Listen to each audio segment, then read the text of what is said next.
끝판장입니다. 좋아요, 알림 설정 그리고 댓글까지 부탁드리겠습니다. 자, 일단은 오전에 영상을 좀 올리려고 그랬는데 아침에 일어나니까 목이 너무 아파가지고 좀 병원을 좀 갔다 오고 약을 좀 먹었는데 그래도 뭐가 달라진 건 없긴 해요. 그래서 병원을 가긴 해도 좀 그런 게 있어서 어쨌든 여러분들 좀 감기나 목 관리 잘 하시면 좋겠습니다. 저는 너무 자주 아파가지고 요즘에 또 영상을 너무 자주 올리니까 힘들긴 한데 그래도 여러분들 항상 기다리시는 거 제가 너무 잘 알고 있고, 그리고 이 비트코인이라는 게 항상 이 시간에 따라서 큰 시황을 제가 되도록 말씀드리려고 하지만 그래도 순간순간마다 시황이 바뀔 수가 있기 때문에 이런 부분들은 제가 항상 여러분들한테 잘 이해를 하고 있기 때문에 좀 자주 올리는 방법밖에 없겠다 하는 생각을 좀 하고 있고, 그래서 이런 부분들을 좀 잘 신경 써주셔서 너무 감사드리고 항상 제 영상 많이 시청해 주시기 바랍니다. 자, 일단은 본론으로 넘어가면, 자, 비트코인은 우선 일봉에서 이 MA50선 여기를 계속 지키고 있어요. 그리고 이번에도 좀 꼬리를 내리면서 떨어지나 싶었더니 다시 이렇게 올리고 있거든요. 그러니까 여기서 이제 항상 사람들이 지금 생각하는 건 CME 갭을 채우냐 안 채우냐 밖에 지금 거의 거기에 포커싱이 맞춰져 있거든요. 근데 이제 여기서 이런 식으로 해서 이렇게 올려버리면 그럼 사실 이거는 조정을 줬다라고 볼 수 있는 거예요. 지나고 보면. 그러니까 제가 여러분들한테 이 움직임을 굉장히 많이 강조드렸는데요. 여기를 채워야만 꼭 가는 게, 이전에 우리가 학습이 돼 있었다면 이런 순간에는 오히려 그걸 학습이 돼 있는 걸 역으로 이용하는 그런 움직임이 나올 가능성이 높다, 이런 말씀을 드리고 있는데요. 그러면 이 구간이 굉장히 재미있는 구간이 되겠죠. 그래서 코인들도 보면은 잡코인들은 이제 혼자 이렇게 딱 올라가고 있는 상황이지만 메이저는 또 재미가 없잖아요. 그렇죠? 그래서 그런 상황이긴 한데 사실 이럴 때가 제가 항상 말씀드리지만 모아갈 때라고 봅니다. 그래서 코인들 보면은 어쨌든 솔라나도 그렇고 얘도 지금 굉장히 차트 좋잖아요. 여기서 결국 저점을 계속 높이고 있어요. 우리가 눌림목에 매수하겠다, 조정을 주면 매수하겠다, 그래서 그러는 순간에 얘는 이러한 매물대랑 주요 이동평균선들을 하나둘씩 돌파하고 이렇게 올리고 있단 말이에요. 그래서 이런 부분들이 정말 되게 관전 포인트라고 보고, 이제 맴틀도 지금 좋은 움직임 보여주고 있잖아요. 그렇죠? 그렇게 보고 있고, 그래비티 얘는 요즘 잘 나가고 있고, 그 다음에 도지 이런 애들도 보면 사실 여기서부터 저점을 계속 올리고 있어요. 그래서 이런 부분들이 중요합니다. 비트가 올라가다가 재미없어 보이긴 하지만 여기서 어쨌든 말아 올리게 되면은 결국 알트도 마찬가지로 뭐가 된다? 저점을 이런 식으로 높이는 형태로 가고 있다. 이게 되게 중요한 부분이라고 생각을 합니다. 아시겠죠? 그래서 도미노스를 보더라도 좀 눌림목을 주고 다시 올리려고는 하지만 어쨌든 이 과정에서 얘가 가장 중요한 거는 주봉상으로 어쨌든 이 상승세기, 그렇죠? 이 상승세기 형태를 하방으로 이탈하고 리테스트 주고 다시 눌렸다가 이런 식이 되고 있기 때문에 이런 과정에서 한 번 더 이렇게 올릴 수는 있지만 이런 과정에서 이렇게 빠질 수도 있고 여기서 이렇게 떨어질 수도 있고, 제가 이제 이거 루나 차트로 되게 많이 비유를 해드렸잖아요. 루나 한번 볼까요? 항상 이러한 신호는 되게 많이 나오는 거였던 것 같아요. 그러니까 고점 부근에서 많이 나왔는데 이게 상승장 중반부에서 나오면 이걸 보통 뚫고 올라가고요. 그게 아니고 보통 고점이다 싶을 때는 여기서 이제 추세가 변환이 되는 그런 과정이 되긴 하죠. 그래서 항상 우리가 주봉상으로 보조지표를 좀 보면은 RSI도 역시 이 부분에서 과매수 구간이 됐고, 여기서 과매수 찍고 여기서도 과매수 찍고 여기도 과매수를 찍은 상태에서 어쨌든 계속 하락 다이버스를 만들고 있는 상황이기 때문에 결국은 이러다가 알트장이 오지 않을까라는 생각이 일단 저의 생각이고요. 그게 설사 안 오고 만약에 이렇게 한 번 더 오르더라도 그 과정에서 추후에 올 알트장은 엄청나게 커져야 된다는 거죠. 그래서 이런 부분들이 뭐가 됐든 결국 좋은 건데 우리는 지금 알트장을 준비해야 될 때가 맞는 것 같다라는 생각을 좀 하고 있고, 대신 알트장을 준비하더라도 도미넌스가 아까 말씀드린 것처럼 이렇게 오르는 과정에서 내 알트가 이 과정은 약세가 될 수가 있잖아요. 그래서 이때 모아갈 텐데 멘탈이 오히려 나가가지고 그제서야 비트코인으로 바꾸는 사람들이 좀 있어요. 되게 많거든요. 그게 은근히. 그렇기 때문에 그 부분을 대비하려면 지금 내가 알트를 모으는 과정이라고 인식을 해도 비트코인은 들고 있어야 된다는 거죠. 아시겠죠? 그러니까 이 비율을 좀 잘 지켜주는 게 좋지 않느냐라는 생각을 하고 있습니다. 그래서 이런 심리적인 요인이 투자를 할 때 굉장히 중요한데 이거를 이제 간과하는 분들이 많으세요. 근데 그게 아니고 정말 다 좋은데 마지막 이 심리 부분을 내가 장악당하면 결국 나는 개미를 털릴 수밖에 없거든요. 개미 털게 당할 수밖에 없다는 거. 그래서 이 부분 잘 기억하시면 좋을 것 같고, 자, 그 다음에 우리가 지금 주목하고 있는 부분이 금투세랑 이제 투자, 가상자산 과세, 이 부분이 유예가 되냐 안 되냐, 이 부분이 되게 중요하잖아요.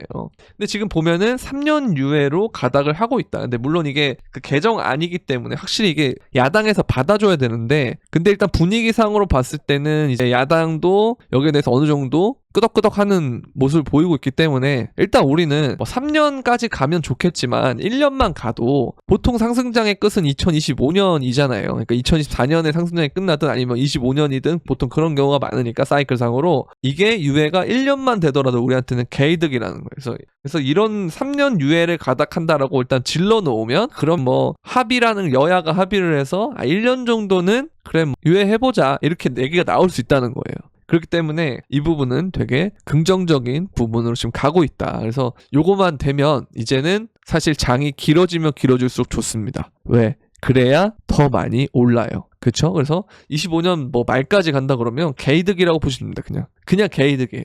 그러면 정말 20만 달러 넘을 수도 있어요. 그렇게 되면 우리가 갖고 있는 알트들은 도대체 얼마나 오른다는 소리예요. 그죠? 근데 이거를 이제 이런 걸 얘기를 해도 어차피 별로 와닿지 않거든요. 이 순간에는. 근데 항상 그게 반복이었던 것 같아요. 와닿지 않았다가 나중에 일이 일어나면 후회해서 갑자기 뽑아가지고 이제는 내가 안 속아야겠다. 더 이상은 내가 같은 실수 반복 안 해야겠다. 그리고 그때 들어와요. 그때 고점이에요.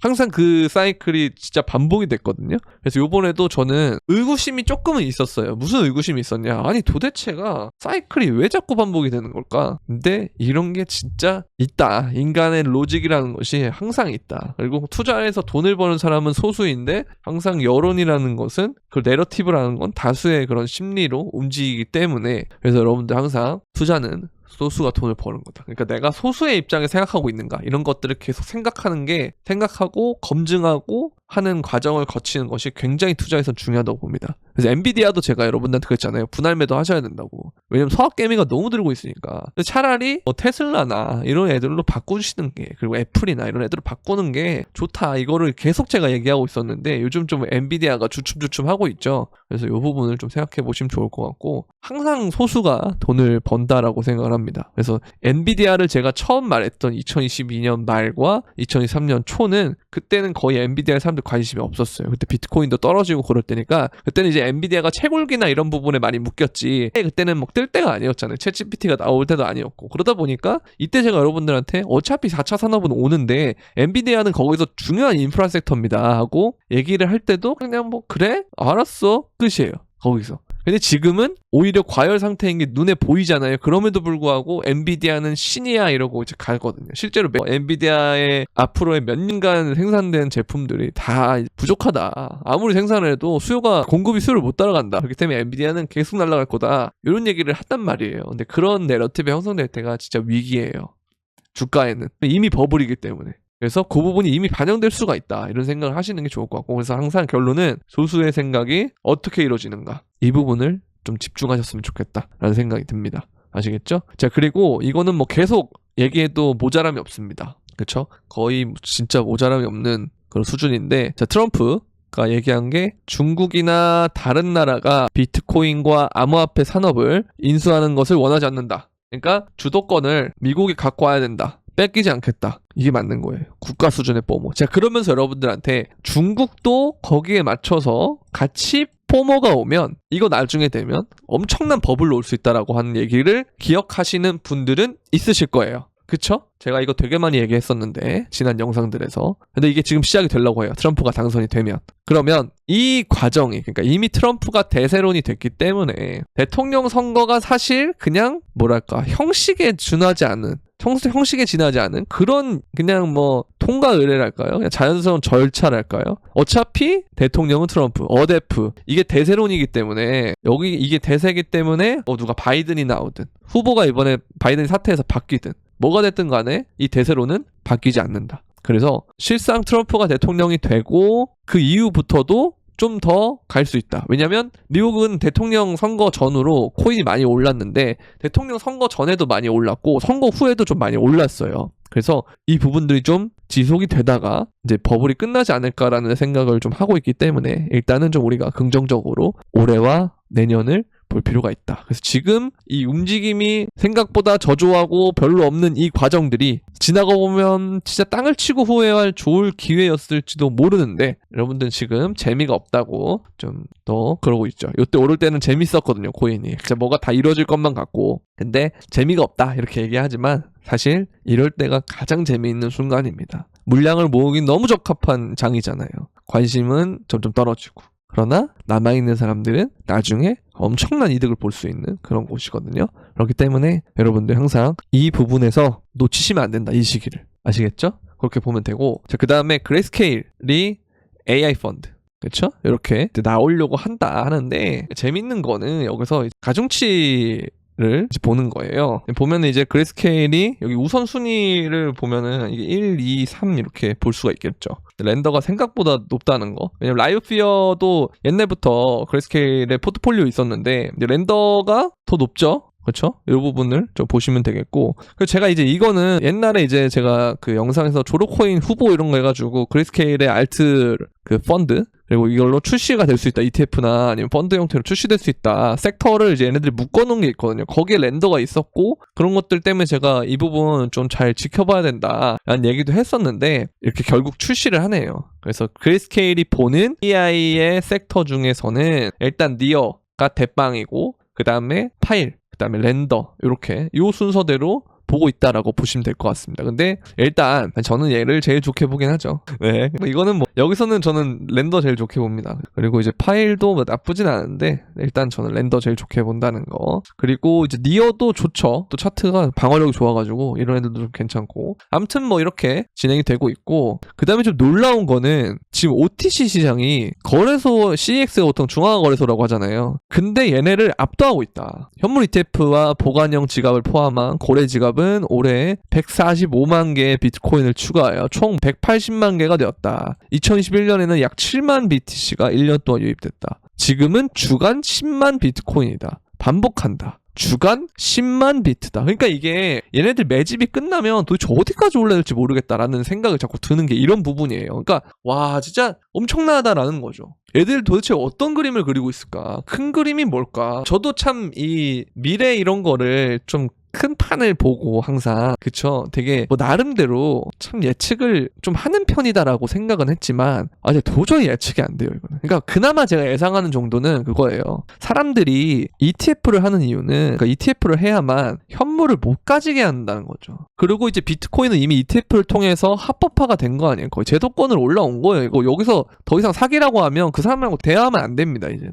왜냐면 미국이 인정을 한 거니까. 왜냐면 지금 우리가 갖고 있는 통화도 뭐 달러나 원이나 이런 것도 각국 중앙은행이나 이런 데서 인정을 하기 때문에 이게 가치가 있는 거지. 그냥 그게 아니면 그냥 종이 쪼가리에 불과하잖아요. 그러니까 같은 논리예요 지금. 근데 미국이 어쨌든 인정을 했고 그리고 각국에서 세금을 떼려고 한다는 건 결국은 뭐다? 인정을 하겠다라는 소리예요. 근데 이걸 이제 사기다라고 하면 대화가 안 되는 거고 그럼 이제 사기가 아닌 걸 이제 전제로 두고 얘기를 하면 도대체 이들은 왜 비트코인을 가져가는 걸까 자꾸 그 생각을 해야 된다는 거예요. 왜 블랙록은 이런 눌림을 오는 장에서도 왜 팔지 않고 개수를 계속 늘렸을까? 무슨 그림을 보고 있는 걸까? 이런 생각 계속 하셔야 된다는 거예요. 저의 시나리오는 이거죠. 아까 말씀드린 것처럼 현물을 사람들이 지금 우리가 거래소에서 현물 비트코인을 살 수가 있잖아요. 근데 나중에 되면 못 살 가능성이 높고 이 거래소들 자체도 제도권으로 가면서 좀 쉽지 않을 수도 있겠다라는 생각이 들어요. 그러니까 증권사가 하는 역할 정도만 하지 그 이상의 것들을 거래소가 하는 거를 국가에서 과연 이걸 냅둘까? 뭐 이런 생각이 좀 있고요. 그러다 보면 아무래도 이제 정말 이 덱스 형태로 거래를 시키거나 아니면 정말 이제 그 정부에서 또 새로운 중앙화라는 거를 전 세계가 공유할 수 있는 그 판을 만들거나 그러니까 이런 형태로 바뀌지 않을까라는 생각이 있는데 근데 그러한 과정 속에서 현물 비트코인이 갖고 있는 것은 결국 이 시장의 주도권을 갖고 있다는 걸 똑같거든요. 그러니까 왜냐하면 여러분들 이번에 비트코인 떨어질 때 보시면 알겠지만 알트가 아무리 개별적으로 아웃퍼폼을 해도 결국 하락이 되면 다들 뭘 보게 되냐? 비트코인 가격을 보게 돼 있어요. 그럼 이 비트코인의 개수를 많이 갖고 있다는 거는 결국 이 시장 전체의 주도권을 갖고 오게 된다는 거예요. 그러고 우리가 RWA나 이런 것들이 실물 자산을 토큰화 시키는 거잖아요. 그럼 그 시장이 결국은 이러한 판때기 안에 있고 여기에서의 주도권을 갖고 올 수 있는 애들은 뭐냐면 비트를 결국 많이 갖고 있는 사람이 이 안에 있는 생태계도 주도권을 갖고 올 수 있다는 거예요. 토큰화를 시키든 뭘 하든 그럼 결국 실물에 있는 자산을 어디로 갖고 오는 게 RWA죠? 블록체인상으로 갖고 오는 게 토큰화 시켜서 가져오는 게 RWA인데 여기 주도권을 갖고 있으려면 뭐가 결국 된다? 비트코인을 갖고 있습니다. 많이. 이 비트코인을 결국 많이 갖고 있는 애들이 누구예요? 뭐 세일러, 미국 정부, 뭐 블랙록, 기관, 피델리티를 포함한 뭐 다른 기관들 엄청나게 많이 갖고 있잖아요. 그럼 중국은 점점 주도권을 뺏기고 있죠. 그럼 이게 결국 뭐다? 미래 금융의 혁신과 그다음에 그런 헤게모니를 이 비트코인만 가지고도 다 잡을 수도 있겠다라는 생각이 뭔가 문득 들긴 하는데 지금 이런 얘기를 하면 아마 넌 사기꾼이야라고 손가락질을 받긴 할 건데 저의 생각은 항상 그래요. 모든 실물 자산이 결국은 토큰화가 돼야 되고 토큰화가 돼야만 소수점 단위로 이렇게 거래를 할 수 있다는 거죠. 그러면 제가 이 얘기 항상 하죠. 왜 인플레이션이 올 수밖에 없었고 앞으로 왜 더 인플레이션이 많이 와야 되는지 그리고 인플레이션이 올 때 극심한 인플레이션이 올 때 가장 우리가 해야 될 건 뭔지 중요하게 생각해야 되는 가치가 뭔지 이걸 제가 엄청나게 많이 얘기했잖아요. 결국 소수점이 이렇게 거래가 된다고 하는 건 결국 이 하나의 한 개 이상을 갖고 있는 사람 그리고 뭘 갖고 있어야 되냐? 가장 좋은 자산. 자, 지금 부동산도 보세요. 이제는 이미 급지가 나눠졌고 지금은 서울이랑 수도권만 오르고 있잖아요. 지방은 완전 망하고 있죠. 그쵸? 그리고 부산에도 보면은 오르는 애들이 거의 해운대 이런 데밖에 없어요. 우리나라의 제2 도시라는 부산에서도 그런 움직임. 그리고 서울도 어떻게 되냐? 급지도 다 강남이나 뭐 서초, 잠실, 그다음에 뭐 용산 이런 데 있죠. 성수 이런 데도 보면은 거기서 제일 좋은 물건들. 그 중에서도 뭐다? 대형과 국평이 움직이는 게 달라요. 아시겠죠? 이미 여기서 급지가 다 나눠지고 그 안에서 또 세분화가 되고 있다는 거예요. 자, 그럼 우리가 가장 지금 내가 이러한 상급지를 사야 되는데 뭐 예를 들어서 난 주식이라고 그러면 우리나라에서 가장 좋은 주식 뭐 아니면 미국에서 가장 좋은 주식 그쵸? 이제 그런 게 정말 중요하다는 거죠. 자, 그리고 요즘에 우리가 딱 한창 잘 나갈 때 뭔 얘기를 했냐면 보면은 매그니피센트 7 이 얘기를 했어요. 이게 무슨 소리냐? 애플, 메타, 엔비디아, 아마존, 뭐 마이크로소프트, 구글, 테슬라 이런 애들 위주로만 올라갔다. 처음에 빅테크 위주로만 올라갔다. 이런 얘기가 되게 많았잖아요. 물론 지금은 어느 정도 순환이 돌긴 하지만 그래도 어쨌든 빅테크 위주로만 올랐다는 거예요. 그러니까 뭐다? 결국은 가던 놈이 계속 간다가 앞으로의 대인플레이션 시대에 해당이 되는 그런 메타라는 거죠. 그렇죠? 근데 그럼 여기서 왜 자꾸 제가 비트코인 얘기하냐면 자, 비트코인은 그 중에서도 가장 적은 개수를 갖고 있고요. 그 다음에 금보다도 나중에는 더 쓸모 있는 경우가 된다는 거예요. 송금을 잘 조절할 수 있고 국경을 넘나들 수 있고 확실한 소유권이 보장돼 있잖아요. 내가 이걸 팔았을 경우에만 세금을 내는 거지. 그쵸? 팔지 않으면 세금 낼 필요도 없어요. 보유세가 있나요, 이게? 누군 줄 알고 보유세를 매기죠? 그쵸? 그러니까 개인 지갑에 보관해 놓으면 이거를 완전히 나는 독립할 수 있다는 거예요. 그럼 이게 사실 뭐랑 똑같냐면 조세피난처럼 똑같아요. 이 역할과 똑같은 거예요. 이거 되게 이렇게까지 얘기하면 되게 복잡하지만 어쨌든 이런 역할을 할 수도 있다. 그렇기 때문에 비트코인의 한 개를 보유하는 게 지금은 우리가 비트코인 비싸봐야 지금 뭐 한 8천만 원 하나요 지금? 제가 원화를 잘 안 봐도 모르겠는데 자 보세요. 비트코인 지금 그쵸 한 9천만 원 이렇게 하잖아요. 근데 내가 1억을 가지고 진짜 완전 상류층을 갈 수 있는 건 이제 없어요, 그 방법이. 근데 마지막으로 하나 남은 게 이거예요. 자, 실제로 비트코인을 한 개 이상 가진 사람이 전 세계 몇 프로인가 봤을 때 1.88%밖에 안 된다는 거예요. 전 세계에서. 그렇죠? 모든 지갑에서 한 개 이상 갖고 있는 사람이 1.88%밖에 안 된다. 그럼 좀 여러분들은 지금 1억이면 1.88% 안에 들 수가 있다는 거예요. 전 세계에서. 그래서 마이클 세일러가 계속 비트코인 모아야 된다라고 얘기했던 거고 블랙록도 이런 그림을 그리고 있긴 한데 걔들은 더 큰 그림 아예 그냥 금융의 헤게모니를 본인들이 잡겠다 이게 있는 것 같아요. 저는 제 생각이 그렇습니다. 그래서 이미 비트코인은 합법화가 된 거고 ETF가 됐기 때문에 이더리움까지 된다 그러면 이제는 그냥 코인 생태계가 된다라는 거죠. 그리고 다음 주에 우리가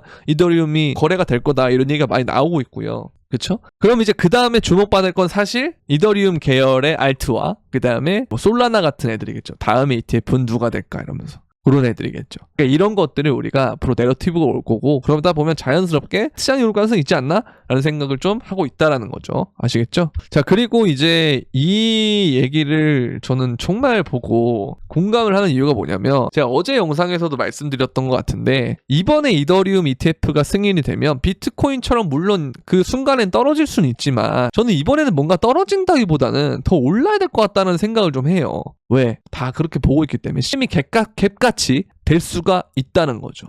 그리고 왜냐면 이게 요번에 독일 정부나 마우트웍스 때도 마찬가지로 실상 그 매도세를 불러일으킨 건 그 악재에 반영한 개미들이 버드로 작용을 한 거라는 거예요. 그러면 이 이더리움의 ETF가 시작이 되면 또 이제 이걸 옛날에 우리가 그 예전에 비트코인 ETF 승인될 때를 기점으로 어느 정도 빠진 부분을 생각을 해서 아 이거 물량 미리 덜거나 하는 사람들도 있을 것이고 그럴 거란 말이에요. 그럼 그 물량을 다시 다 받아버리면은 이제 진짜 개미들은 못 타요. 그 순간이 되면 그다음부터는 탈 수가 없어요. 그래서 이제 이 부분을 제가 좀 얘기를 방송에서 영상에서 했었던 건데 마찬가지의 내용인 것 같아요. 그래서 이제 보면 1번 사진 보면은 지갑에서 이동한 무조건 판매라고 얘기하고 판매가 되면 무조건 하락한다 얘기하고 정답지처럼 얘기하는 정보와 사람들이 너무 많다. 그쵸? 그러면 자 비트코인 ETF 승인 초기에 GTC 물량 유출 가격 하락했기 때문에 이번에 이더리움 ETF로 그럴 거라고 얘기한다. 독일 정부 상황 때랑 다른 게 하나도 없다. 그쵸? 보면은 그레이스케일 물량이 시장에 직접 판매되지 않고 코인베이스 프라임을 통해서 중개 거래되고 블랙록이 흡수했다. 이걸 가져왔다 블랙록이. 그쵸? 그레이스케일 물량을. 이더리움은 마찬가지로 그렇게 얘가 똑같이 해도 블랙록이 흡수할 거다 이거예요. 저도 그렇게 생각을 해요. 왜냐면 블랙록은 RWA를 엄청나게 밀어요. 저 모든 자산은 토큰화 시켜야 된다라고 생각하는 사람이에요. 근데 이 사람이 어디서 하냐 이거를 이더리움 기반 자산 토큰 펀드 비들 뭘로 선택했다 얘네들은? 이더리. 그 다음에 코인베이스도 자기네들 자체 체인인 베이스 체인을 만들었는데 이게 뭐예요? 이더리움의 레이어 2로 만들었잖아요. 그쵸? 그럼 결국 뭐예요? 이들을 선택한 건 뭐다? 이더리움이다. 결국 이더리움은 살아남는 거다. 그쵸? 그러니까 이더리움도 마찬가지로 이들이 잡으려고 할 거예요. 근데 이더리움이 왜 조금 비트코인보다는 덜 인정을 받냐면 어쨌든 비탈릭이라는 수장이 있고 뭔가 중앙화된 것처럼 보이잖아요. 근데 사실 비트코인도 탈중앙화라고는 하지만 우리가 물량을 봤을 때는 압도적이에요. 여기 몰려있는 게. 그러니까 전체 물량의 거의 92%가 1개 이상 갖고 있는 사람 다 갖고 있고 그리고 100개 이상 갖고 있는 물량이 59%, 60%에 육박하고 10개 이상은 82%. 이거는 중앙화라고 봐야 돼요. 솔직히. 그러나 어쨌든 개념적으로는 탈중앙화인데 나카모토 사토시도 뭐 죽었는지 살았는지 모르고 어쨌든 굉장히 오랜 시간 동안 지갑에서 비트코인을 빼지 않았고 그러나 이더리움은 그게 아니라는 거죠. 그래서 이 부분 때문에 물량을 어쨌든 블랙록 입장에서는 흡수시키려고 할 거예요. 근데 물량을 흡수하기 위한 방법이 두 가지가 보통 있죠. 계속 올려서 물량을 흡수하거나 아니면 엄청 뺐다가 흡수하느냐인데 엄청 빼는 거는 이미 이때 한번 했고요. 그 다음에 요때도 지금 엄청 빼려고 하면 사람들이 여기 갭을 기다리고 있고 그 다음에 ETF가 승인이 되면 우리가 요때처럼 빠질 거다. 우리가 48,000을 찍고 38,000까지 만불이 떨어졌거든요. 요거처럼 빠질 거다 이거죠. 그러니까 이걸 기다린 사람이 또 있을 거란 말이에요. 그래서 선제적으로 행동하는 사람도 있을 거고 매도를 통해서. 그러니까 이거를 이미 시장에서 받고 올리면 그럼 이게 왜 이렇게 올라 이거 뭐지 하다가 또 물량을 또 던질 거예요. 그 다음에 계속 올리는 방법이 있겠죠. 그걸 하기 위해서 지금 이 순간들에 엄청나게 물량을 던지게 만들고 다 받아먹었을 가능성이 있다라는 겁니다. 그래서 이제 이런 부분들을 보면은 뭔가 이번에는 생각보다 안 떨어질 수도 있겠다라는 거를 어느 정도는 머릿속에 갖고 계시는 게 좋을 것 같다. 라는 생각이 들어요. 물론 리스크 관리하는 게 나쁜 건 아닌데 그럼에도 불구하고 이게 이제 만약에 정말 올려버리면 그때 여러분들이 대응이 안 될 겁니다. 왜? 이게 올리는 순간 어떻게 되냐면 이게 이렇게 과매수 구간에 올라가거든요. 그럼 이제 차트 보는 사람들은 여기 상단에 저항도 걸리고 과매수도 왔기 때문에 이거는 무조건 조정이 와야 됩니다라고 해요. 근데 코인에서 무조건은 없어요. 아시겠죠? 왜냐면 여기서 그렇게 많이 떨궈놨기 때문에 더 올릴 수도 있는 거예요. 그러면 진짜 개미 털리거든요. 그럼 여러분들 이런 자리에서 막 살 수밖에 없어요. 심리적으로. 그때 이렇게 떨구는 겁니다. 이런 식으로 운전하면 진짜 머리 아파요. 띵합니다. 띵해요. 그래서 이 부분들 여러분들 잘 생각하셔야 될 것 같고 자 그리고 결국 골드 크로스가 됐습니다. 그쵸? 2017년에도 보면은 2016년에 이렇게 교차 골드 크로스가 나오고 그 다음부터 이렇게 올랐단 말이에요. 근데 이거 이후에 8년 만이에요 지금. 8년 만에 여기 교차가 됐다. 데드크로스가 나왔다가 교차가 됐다. 데드크로스가 나왔다가 교차가 됐다. 그래서 이 상승이 만약에 앞으로 온다면 진짜 2025년은 얼마나 기대되는 장인가라는 생각이 좀 들어서 너무 기대됩니다. 그렇죠. 너무 기대가 되고요. 여러분들도 기대되시죠? 네. 이렇게 보면 되고요. 그러니까 제가 아까 말씀드린 게 그거예요. 그러니까 결국 중국도 가만히 당하려고만 하진 않을 거예요. 근데 이 과정들이 결국은 미국이 이길 거고 제 생각에는 얘네들은 오히려 뭐가 되냐면 그냥 기름을 부어주는 연료 같은 상승장의 하나의 연료다라고 보시면 될 것 같습니다. 그래서 너무 좋은 재료라고 보고요. 그 다음에 트럼프가 내슈빌에서 조금 있으면 열리는 비트코인 2024 컨퍼런스에서 미국을 위한 전략적 준비자산 (Reserve Assets로) 비트코인을 지정해야 한다고 말할 가능성이 높다고 보도했다. 근데 진짜 얘는 진짜 표를 위해서 뭐든지 하는 사람이기 때문에 이런 돌발 발언들도 할 수 있을 거라고 생각을 해요. 일단은 가져왔고요. 그리고 이제 비트코인의 매도세가 완화됐고 그래서 바닥을 좀 찍은 것 같다 이런 얘기를 하고 있는데, 그리고 비트코인이 개인 투자자 수요가 3년 동안 최저다. 또 이게 되는 겁니다. 제가 아까 여러분들한테 보여드린 것 중에 이거 진짜 여러분들 중요하게 생각해야 되는 이유가 뭐냐면, 제가 이거 예전에 2020년쯤에도 한번 봤거든요. 그때는 이게 1.88%가 아니고요 2%가 넘었어요. 근데 그때보다 비트코인 가격이 월등히 올랐는데도 불구하고 2%는 어떻게 된다? 점점 줄어든다는 겁니다. 아시겠죠? 이게 핵심이에요. 점점 자산이 오르면 오를수록 뭐가 된다? 양극화가 되고, 이제는 양극화라는 단어로도 설명이 안 되는 초양극화 시대가 됩니다. 이때가 되면 사람들이 지금보다 더 절실하게 투자에 임할 수밖에 없는데요. 그때는 사실 뒤집을 수가 없어요. 자본주의가 종말하길 기다려야 되는 그런 순간들이기 때문에, 그래서 이게 망하면 같이 망하는 그런 구조가 되겠죠. 그러니까 그게 오기 전에 이 코인이라는 것은 정말 마지막 기회일 수도 있습니다. 여러분들이 살면서 다시 보지 못하는 마지막 기회일 수 있기 때문에 조금 더 우리가 집중하고 조금 더 우리가 긍정적인 마인드를 가져야, 상승장은 그냥 긍정적인 마인드 갖는 사람이 이길 수밖에 없어요.